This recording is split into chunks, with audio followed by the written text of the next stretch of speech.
forever.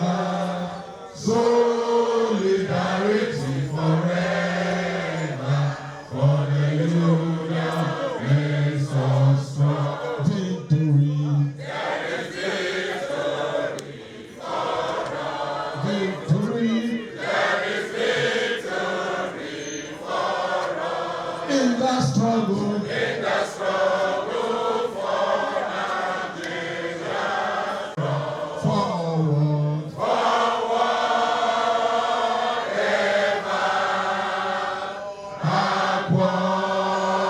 People united. Can never be defeated. Are people united. Can never be defeated. Thank you, comrades. Forward ever. Backward ever. Forward ever. Backward never. Present the front seat for them, please. I will yield my seat to you. Mr. President, I will yield my seat to you.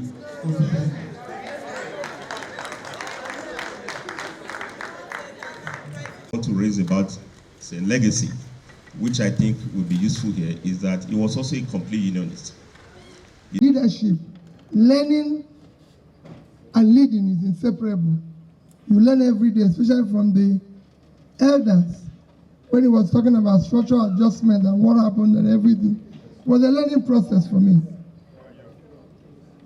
If you look at the theme of my campaign, I said that my commitment is to move Nigeria from consumption to production. And you can't talk about production without labor. Labor is the engine of production. Capital and machine can do anything, but labor is what makes it work. And that labor, because it's the greatest contributor to production, has to be properly remunerated. I don't need to tell you how bad things are in this country today. You know it yourself. Is it your wages? Today, Nigerians spend over 100% of their wages in just feeding, if it ever feeds you. So many don't even know where the next meal will come from. They've paid and educated their children from their little savings only for their children to be sitting at home with them because there's no job. These are issues we need to sit down and discuss. President, nobody can be president without sitting down with the labor and every organization to decide the future of Nigeria. We can no longer have a situation where the leaders are here, the workers are here. They must sit on the same table and talk. That is the beginning of the solution. That is what is happening all over the world.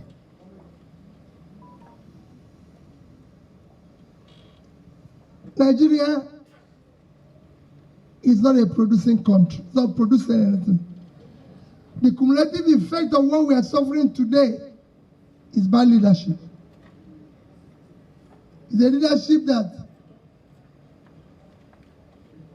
concentrates on sharing.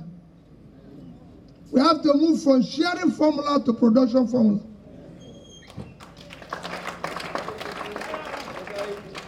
This is a country of 200 million people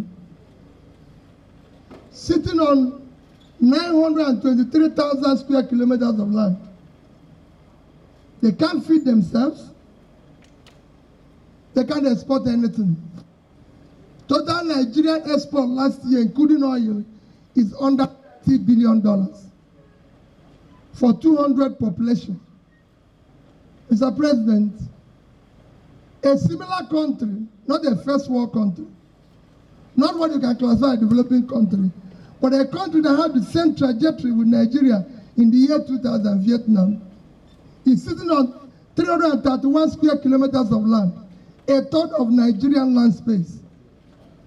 And with 100 million population, which is half of Nigerian population, their total export last year is $312 billion.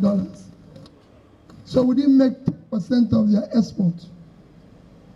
We cannot continue like that. That is why their unemployment and underemployment is under 5%, and our own is sitting about 60%.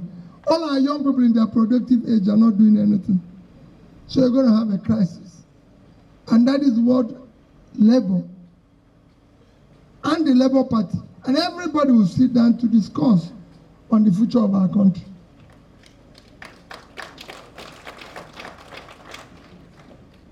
Our elders' father, a statesman, talked about borrowing. So there's nothing wrong in borrowing. Every country of this world is borrowing. The most celebrated country, America, owes about 100% of its GDP. Number 2 country, China, owes over 50% of their GDP. Number 3 in terms of economy is Japan, owes 230% of its GDP. Even Singapore, that we give as example, over 120% of their GDP. Norway, with the biggest sovereign wealth fund of 1.4 trillion, owes over 50% of their GDP. Is what that makes the difference. If you borrow for consumption, like we've done, you're in problem. If you borrow for production, you're in progress. So we must now make a law that all borrowing must be for production.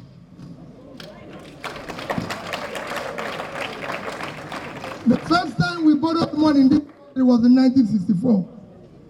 You can go and read the first time Nigeria borrowed money. We borrowed money in September 1964 under Tafa Bolawa. Go and read the letter I wrote to the World Bank to borrow $82 million to build Kainji Dam. And he said it there, that I'm borrowing this money to build 760 megawatts of electricity, to be able to give Nigeria nearly 1,500 megawatts in order to increase the industrial productivity of the country. And I told him that you are in the right direction when they approved it.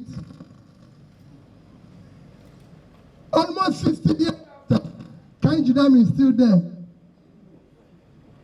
Nigeria today, if you look at monetary equivalent of that today, is about 1 billion. And we are owing 120 billion. Imagine if we had taken 20 of it to build more Kainji dams, we would have been generating 25,000 megawatts of electricity. And that would have, our country today would have been sitting on at twice the GDP and twice our per capita, and the difference would have been there. But because it was consumed, we have a debt where we can't service our debt. We are now using over 90% of our revenue to service our debt. And what you hear from government every day is that our revenue to GDP is low. It will be low because you are not working. They are not productive. It is productive that they pay you taxes and you earn more. We will sit down with Labour. It won't be a P2B. We don't want government again that will not sit with the people. Government must sit with the people. I was governor in Anambra State. I sat with the people. I sat with them. That was why I was able to clear the entire gratuity and pension. Because I sat with them. If you go, nobody was owed. For the years I was there, they were being owed 35 billion when I started. And I told them, it is criminal to owe pension and gratuity. You can't owe people old age when they have less opportunity. That is the last time we can't owe them that. And we paid it. We will sit down. Today is for, we've come to honor, and I thank you for honoring us heroes. Because we live in a country where people don't remember anybody. In a country where people don't care about anybody. But it's for you to go and know. What I tell people is, there's a lot of us who are contesting to be president today. We have 8 months. Go and scrutinize our past. Let's know where they're coming. And let nobody come and speak to you through proxy. Let them come in front. So you hear from their mouth. So tell us what they want to do. Tell us what they did. Within first 1 month, or first 3 months of my being a governor, Go and ask anybody in Anambra State. My head of service walked into my office and said, I have a civil servant who have worked so hard. She's a wonderful woman. She's a fantastic woman. And is the best we have, and is retiring today. I want you as a governor to shake her hand and thank her. Coincidentally to me, I had a commissioner of land, Afuba, who has come in to tell me that he has a wonderful 2,000 piece of land he would like me to have as a governor. And my head of service, Ngozi Melifon, came in with this wonderful civil servant and said to me, he's retiring today. He wants me to shake her hand. And I asked the woman, you're retiring today, so where are you going to go? He said she's going to go home. I said, so where is your house? Do you have a house? He said, no. Do you work for 35 years? Do you have a land given to you by government? They said, no. I told the commissioner. I've been here less than 3 months. This person has put 35 years. This is why this country is not working. This land should go to this woman who has been here for 35 years. That's the only way that woman had land. That's the only way that woman had land. What you hear today is that those of us who are politicians have stolen money that is enough to pay all the gratuities and pension. It has to stop. We must stop it. But that is not, today is not campaign. We will come for campaign. We will promise so you can document it. So it will not be that this person said this and it didn't work. And you can go and ask where I came from. What did he do when he was here? I've been a chairman, I've chaired banks and everything. I worked in that industry, I work with labor. I've worked in government, I work with labor. And labor will tell you my relationship with them, which is critical. But going forward, Nigeria has to be properly negotiated by whoever we are going to hire. We don't want to hire people who come in and start telling us what they saw when they came in. We want them to see everything before they come in. We don't want to hire people again. We don't want to hire anybody again who will start telling us about the past regime. The reason why we want to hire new person is because we don't believe in the past one. So we don't want you to tell us, remind us what they were doing before we hired you. We want you to start solving the problem. And that is what we want to do. And I assure you, that is what we were going to get. I told somebody this morning, go and ask them in Anambra State.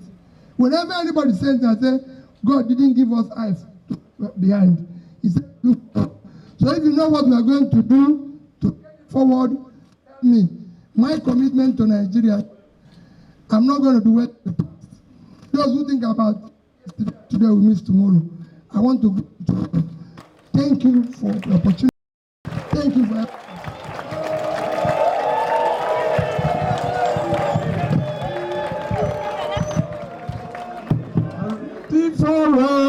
forever, solidarity forever, for the union makes us strong. There is victory for us, victory.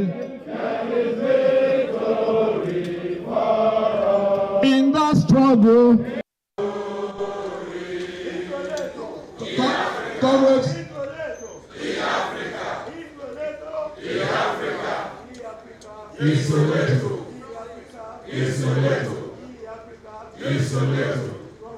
Continue.